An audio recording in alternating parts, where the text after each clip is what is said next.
আসসালামু আলাইকুম প্রিয় ভিউয়ার্স। প্রতিদিন আপনাদের জন্য কোনো না কোনো ভিডিও আমি আপলোড করে থাকি, কিন্তু আজকের ভিডিওটা হচ্ছে অন্যরকম। কারণ এই ভিডিওতে আমরা শিখব আনুগত্য কী, যেটা আমাদের জীবনের মোড় ঘুরিয়ে দিতে পারে। আমি আজ আপনাদের একটি গল্প শোনাতে চাই। একজন বাবা তার ছেলেকে বললেন, বাবা, জীবনে বড় হতে চাইলে আগে আনুগত্য শিখো। ছেলেটি জিজ্ঞেস করলো, আনুগত্য কেন গুরুত্বপূর্ণ? বাবা হেসে বললেন, যে মানুষ সঠিক কথা শুনতে জানে, একদিন সেই মানুষই নেতৃত্ব দেওয়ার যোগ্য হয়। কথাটা শুনে ছেলেটি অনেকক্ষণ চুপ করে রইল। আসলে আমাদের জীবনেও ঠিক এমনটাই ঘটে। আমরা সবাই সফল হতে চাই, সম্মান পেতে চাই, কিন্তু অনেক সময় আমরা উপদেশ শুনতে চাই না। মনে করে আমি যা বুঝি সেটাই বুঝি ঠিক। আর এখান থেকে শুরু হয় ভুলের পথ।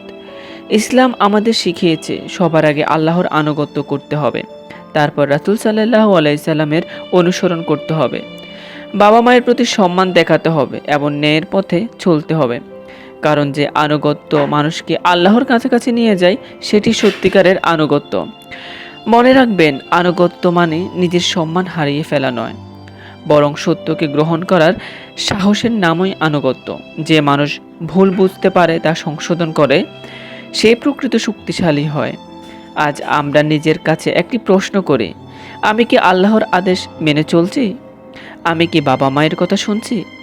আমি কি আমার দায়িত্ব ঠিকভাবে পালন করছি? উত্তর যদি না হয়, তাহলে আজ থেকে পরিবর্তন শুরু করুন। কারণ জীবনের বড় পরিবর্তন শুরু হয় একটি ছোট সিদ্ধান্ত থেকে।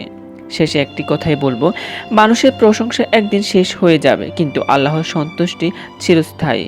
তাই আসুন আমরা আল্লাহর আনুগত্য করি, সত্যকে আঁকড়ে ধরি এবং এমন জীবন গড়ে যা দুনিয়াতেও সম্মানের ও আখিরাতেও সফলতার কারণ। প্রিয় ভিউয়ার্স, যদি গল্পটি আপনাদের ভালো লাগে থাকে, অবশ্যই লাইক, কমেন্ট এবং ফলো দিয়ে থাকবেন। আসসালামু আলাইকুম।